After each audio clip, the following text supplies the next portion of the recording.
Nos limites au volant de la Porsche Boxster Spyder, plus puissante, plus légère, plus désirable, est-elle à la hauteur de son appellation prestigieuse? Toutes les images fortes et les infos de la semaine, c'est dans le 200 chrono, avec la BMW M2 et une future Aston Martin électrique. La DS4 restylée se décline en version surélevée avec la DS4 Crossback. Elle doit relever les ventes d'un modèle iconoclaste. Le pari est-il gagné? Exclusivité Automoto, découvrez la reconstruction d'une Jaguar Type E de légende, la Lightweight. 50 ans après les 12 exemplaires produits, Jaguar a décidé d'en fabriquer 6 de plus à l'identique. Grand format. On vit un moment exceptionnel, messieurs, dames. Bonjour à toutes et à tous et bienvenue dans Automoto à Milan à la découverte d'un carrossier italien incroyable qui fabrique des voitures rarissimes et exclusives depuis 1919, signé d'un Z qui veut dire Zagato. C'est la tendance du moment, les voitures sur mesure en très petite série. La preuve, cette semaine Ferrari a dévoilé une édition limitée de sa F12, la F12 Tour de France, 799 exemplaires. Imaginez, Zagato est 100 fois plus exclusif. Ces modèles sont présentés dans les plus beaux endroits du monde, Pebble Beach en Californie, Chantilly en France, la Villa d'Este en Italie. Alors, rêvons un peu, vous avez acheté une Lamborghini Gallardo, Zagato vous la transforme, voici votre Lamborghini 595, vous avez une Bentley Continental GT, vous repartez avec cette GTZ. Depuis 1919, Zagato collabore avec toutes les marques les plus luxueuses, mais Alfa Romeo lança la légende dans les années 20 et 30 avec des trophées en course remportés par des voitures signées de ce fameux Z. Je suis au volant de l'Alfa Romeo TZ3 Stradale et c'est une chance extraordinaire puisqu'il n'en existe que 9 exemplaires dans le monde. Vous imaginez, il y a peu de possibilités de la croiser sur la route. Alors cette voiture a été créée en 2010 pour participer au concours d'élégance de la Villa d'Este pour célébrer en fait le centenaire d'Alfa Romeo. Elle est très représentative du savoir-faire Zagato avec ce toit en double bulle que l'on retrouve ici. Et heureusement que je l'ai quelque part, parce que je toucherais presque. Et puis on retrouve cette arrière tronquée. On a l'impression que la voiture a été littéralement coupée en deux pour favoriser l'aérodynamisme. Et nous voilà chez Zagato dans un endroit reculé, presque caché de la banlieue milanaise pour découvrir tous les bijoux Zagato, mais aussi et surtout l'atelier et les secrets.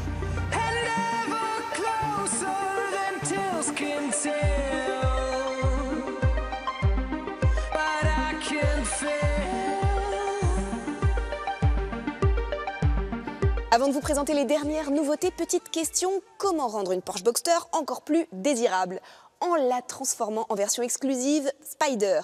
Plus de chevaux, moins de kilos, c'est ça la séquence No Limit sur le circuit de la Ferté-Gaucher avec Jérôme Barconnière.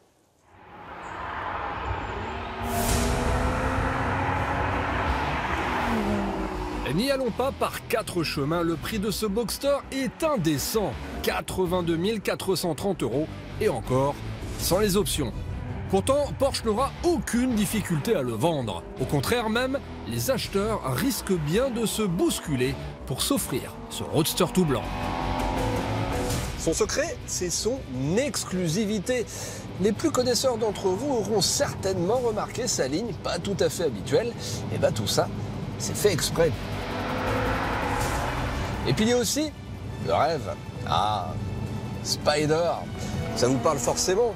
En reprenant cette appellation prestigieuse, le Boxster devient quasiment un modèle sacré. Ah ouais, rien que ça.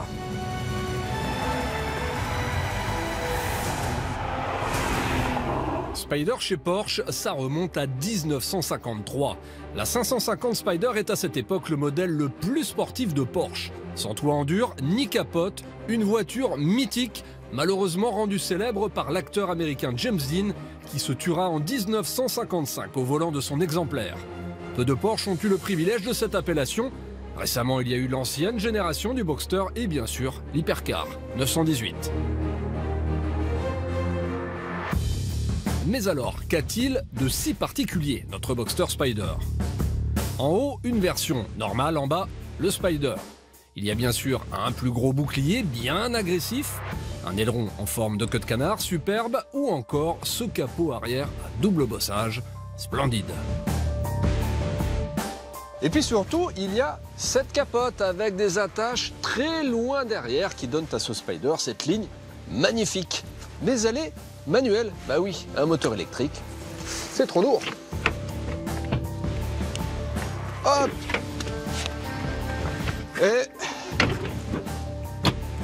Et voilà. Bon, tout ça, c'est un petit peu fastidieux. Mais bon, je te pardonne. C'est trop belle. Son credo, c'est donc la chasse au kilo.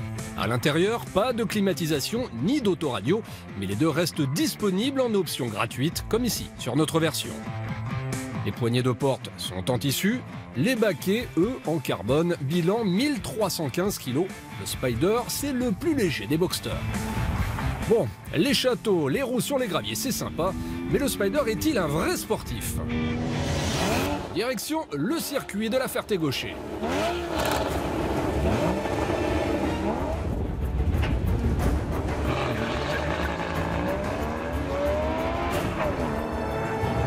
Les 0 à 100 km/h, 4 secondes 5, c'est le plus performant des Boxster. Bon, première chose, le Spider est un puriste. Bah oui, pas de boîte séquentielle à double embrayage. Non, ici, on a une bonne vieille boîte manuelle, classique, à l'ancienne. Mais attention, ultra rapide et ultra efficace. Et puis il y a ce moteur. Vous l'entendez, hein, un 6 cylindres, 3,8 litres, atmosphérique sans turbo pour obtenir les 375 chevaux. Ce moulin, c'est un peu la crème fouettée des moteurs. Du pur bonheur. Alors forcément, il consomme un peu, 10 litres au 100 km en moyenne. Mais ajoutez à ça un comportement d'une précision redoutable et un freinage au-delà de tout soupçon, vous obtenez une voiture 100% plaisir à collectionner, absolument. Nous sommes dans l'atelier Zagato et je suis en compagnie d'Andrea Zagato, le petit-fils d'Ugo, le fondateur de la marque. Andrea, est-ce que vous pouvez nous expliquer, tout d'abord, qu'est-ce qu'on voit là? Alors, nous avons le dernier bébé de l'atelier.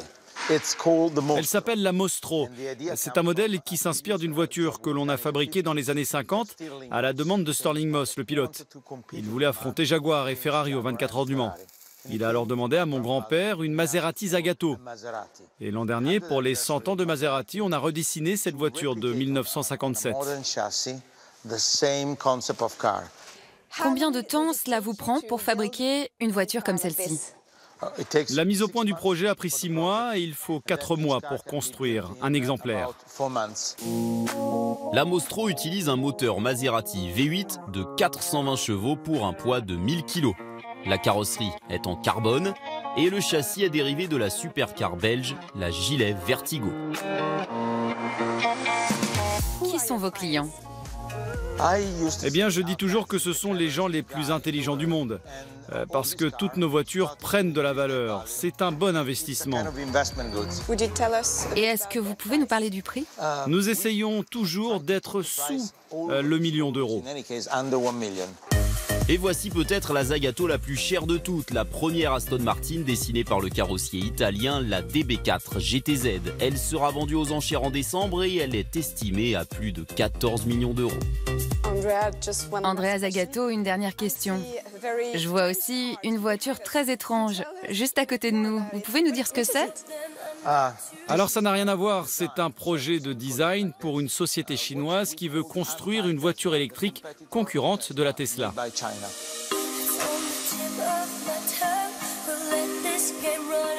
Merci beaucoup Andrea. Alors vous voyez la 3e Mostro qui est en train d'être construite derrière moi. Eh bien nous avons la chance dans quelques secondes de rouler avec la numéro 2 sur les 5 qui vont être produites. C'est une chance extraordinaire, mais ça sera tout de suite après le 200 chrono préparé par Pierre Galassio, le tour de l'actualité. C'est parti.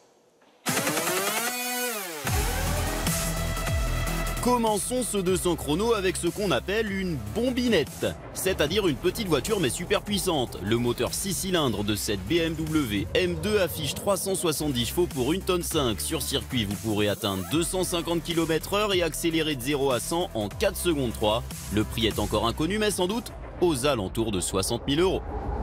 Continuons avec une autre nouveauté, la Tipo. C'est la nouvelle berline familiale de Fiat qui sera vendue partout dans le monde. Le moins qu'on puisse dire, c'est qu'elle n'a plus rien à voir avec la première Tipo de 88.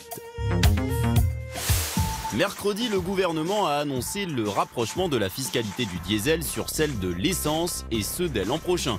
1 centime d'euro par litre en plus pour le diesel et 1 centime en moins pour l'essence. Concrètement, un automobiliste qui roule au diesel paiera en moyenne une dizaine d'euros en plus sur un an. Le diesel qui continue à faire l'actualité avec le scandale Volkswagen des moteurs truqués. Le groupe allemand annonce un rappel de 8,5 millions de voitures en Europe, un record. Et pendant ce temps-là, Toyota en profite pour annoncer la fin des voitures toute essence en 2050. Oui, à cette date, le constructeur japonais espère avoir une gamme composée à 100% de moteurs hybrides électriques ou à pile à combustible. Décidément, les moteurs traditionnels ont du souci à se faire. Même Aston Martin annonce une voiture 100% électrique avec une puissance comprise entre 800 et 1000 chevaux. Ce sera une déclinaison de ce modèle, l'Aston Martin Rapide, mais il faudra encore patienter 2 ans. Finissons avec une bonne nouvelle pour tous les fanats de nos bons vieux moteurs thermiques. Aucune Ferrari électrique n'est au programme. Et la marque au cheval cabré a même décidé d'augmenter sa production de 7000 à 9000 Ferrari par an. Ciao et à dimanche prochain.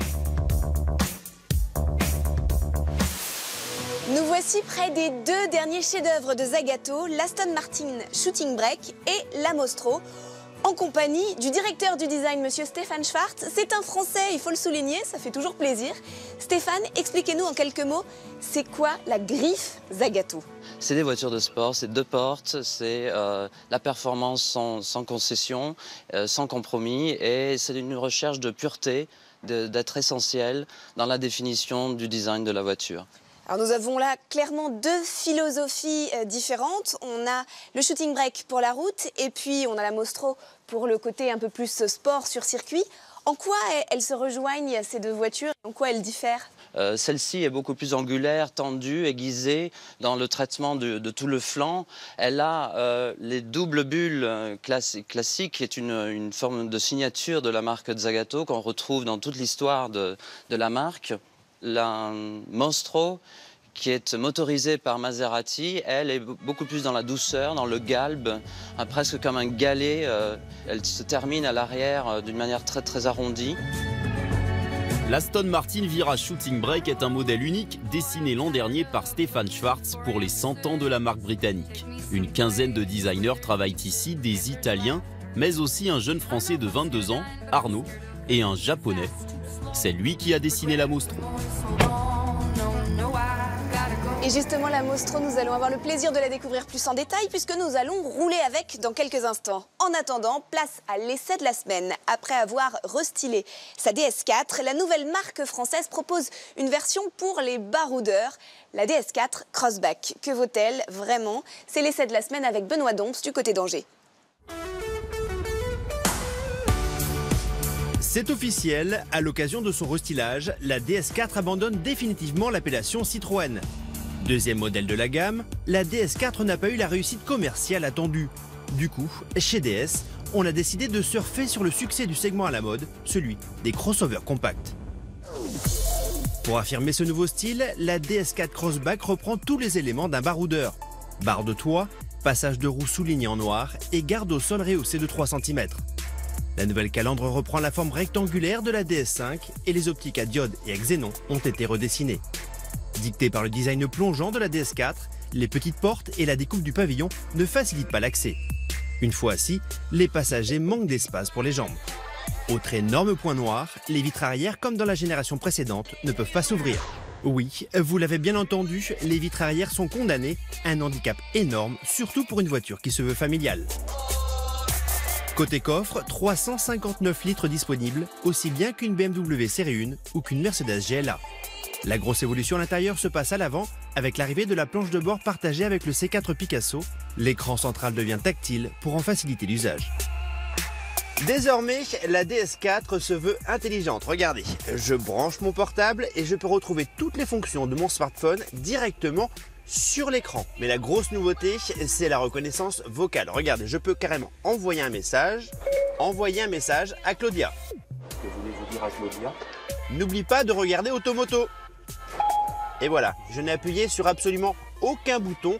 C'est l'ordinateur qui a tout fait. On peut également retrouver son chemin. Aller à Paris.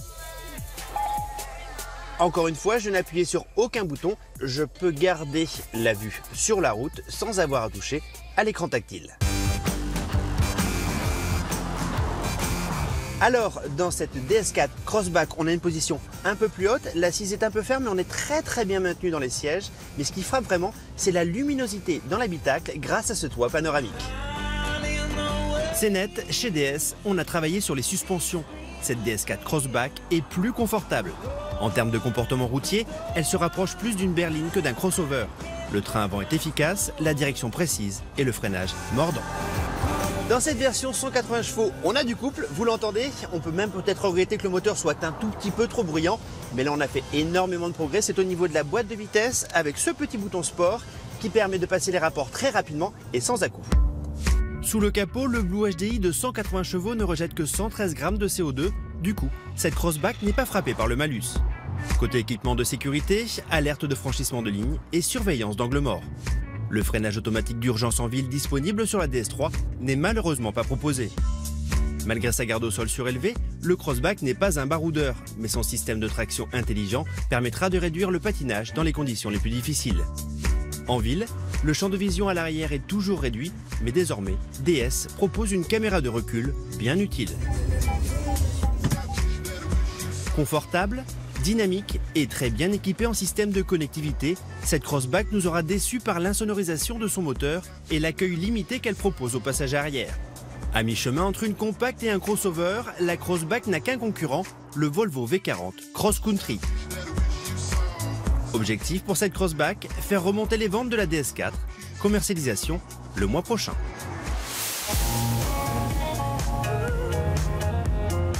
C'est la première fois qu'une équipe de télévision monte à bord de la Mostro. C'est un sentiment incroyable d'exclusivité, vous l'imaginez. Et je suis avec Norihiko Harada, qui est le designer de ce bolide. Norihiko, qu'est-ce que vous vous êtes dit quand vous avez su que vous alliez dessiner cette voiture? La Mostro est un modèle emblématique dans l'histoire de Zagato. Vous êtes designer chez Zagato depuis 20 ans. En quoi cela a été un projet différent? J'ai ressenti une excitation intense qu'un designer n'a la chance d'avoir que rarement dans sa carrière. J'ai eu l'impression d'être un chef cuisinier et de préparer le meilleur plat du monde.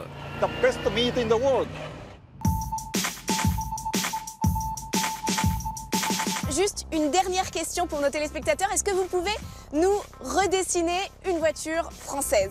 Avec la patte Zagato, évidemment.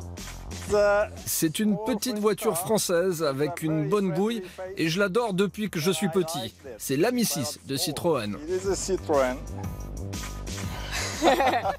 That's fantastic. Merci beaucoup Norihiko. Allez, on reste dans les voitures de collection rarissimes avec deux modèles qui rendent hommage à des Jaguars de légende. Leur nom, Project 7 et type lightweight. C'est une exclusivité automoto car Jean-Pierre Gagic est le seul journaliste français à avoir roulé avec la type lightweight. Grand format.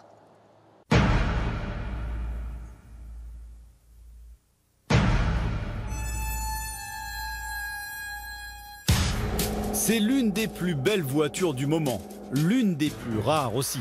250 exemplaires seulement, V8, 575 chevaux et la plus belle symphonie du monde automobile actuel.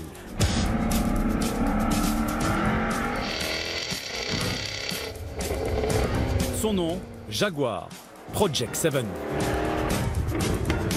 Le Project 7, ça veut bien sûr dire projet 7 en français, 7 pour le nombre de victoires de Jaguar aux 24 heures du Mans, dont 3 pour la seule Type D dans les années 50. Et ce Project 7 fait directement référence à son arrière-grand-mère, avec notamment cet énorme aileron, cette énorme dérive ici, qui a fait la signature de la Type D, une voiture absolument incontournable dans l'histoire de Jaguar.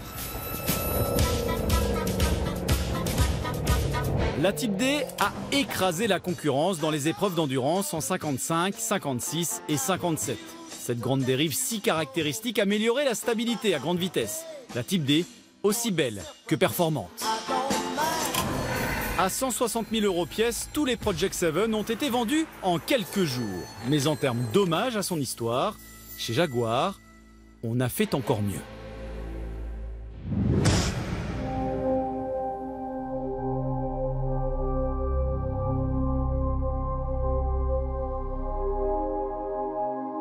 Voici le premier cas de réincarnation dans l'histoire de l'automobile. Une sorte de Jurassic Park sur 4 roues. La rarissime et stupéfiante Type E. Lightweight. Oui, Jaguar a bien reconstruit à l'identique une de ses voitures les plus emblématiques. Et nous sommes les seuls journalistes français à avoir été autorisés à en prendre le volant avec un instructeur. Good? Yeah, all good. Un petit peu la pression. Allez, c'est parti. Pour un moment qui, je peux vous dire, va rester à tout jamais gravé dans ma mémoire. Avoir la chance de piloter une lightweight, je peux vous dire que ça n'arrivera qu'une seule fois dans ma vie. Et j'espère vraiment vous en faire profiter au maximum.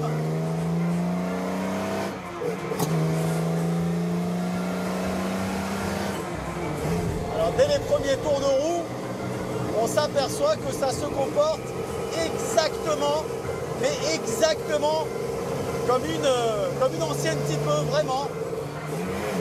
J'ai eu la chance l'an dernier au Mans Classique de courir avec une Type E de 1963. On retrouve exactement les mêmes sensations, c'est exactement pareil. Et la voiture s'inscrit parfaitement avec ce grand museau, cet arrière qui chasse un petit peu. On vit un moment exceptionnel, messieurs, dames. La Lightweight, c'est la version course de la Type E, née pour tuer la Ferrari 250 GTO.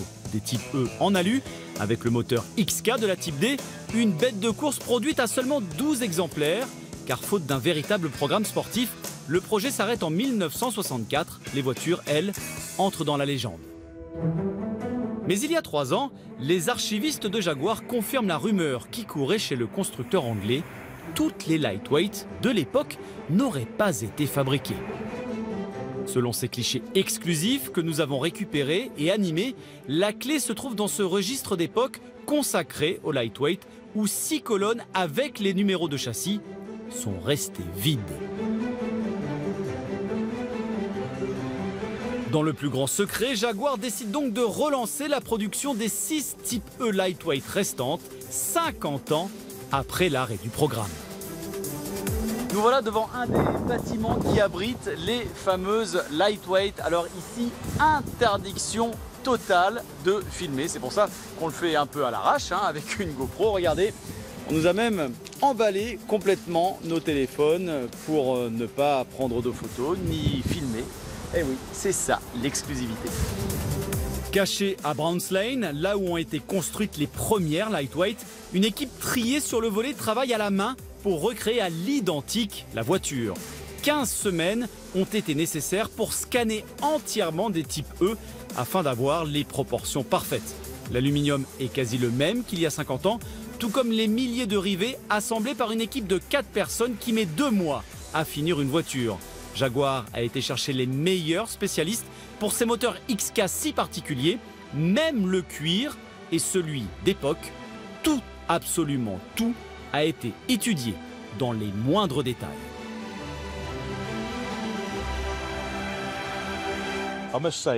Il y a cette histoire qui m'a bien fait rire, mais finalement assez représentative du projet.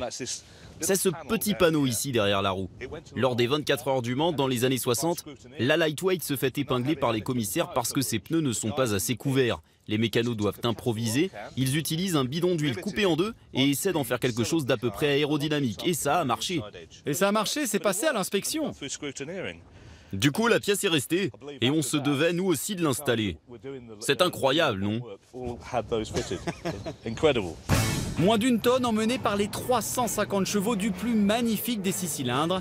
Difficile de trouver les mots pour définir la lightweight. On est en train véritablement de voyager dans le temps avec le bruit de ce 600 lignes absolument fabuleux qui a révolutionné les courses d'endurance. L'odeur d'huile et d'essence. Les ingénieurs de ces Jaguars tenaient énormément à ce que l'on retrouve ces sensations, la chaleur, le bruit, les vibrations, ces qu'est-ce qu'il faut aller chercher avec la boîte. Il fait chaud, ça vibre. On va sortir de là-dedans en puant l'essence et l'huile. Mais alors, quel bonheur, quel bonheur. Je peux la garder? Non? Tu le mérites pas. Non, car les 6 propriétaires ont été choisis par Jaguar et ils ont dû débourser chacun 1,5 million d'euros. Le tarif pour remonter dans le temps.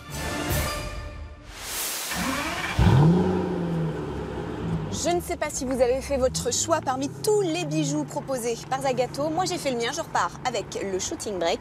Tout de suite, c'était les rugby avec Denis Brognard. À dimanche prochain. Salut à tous.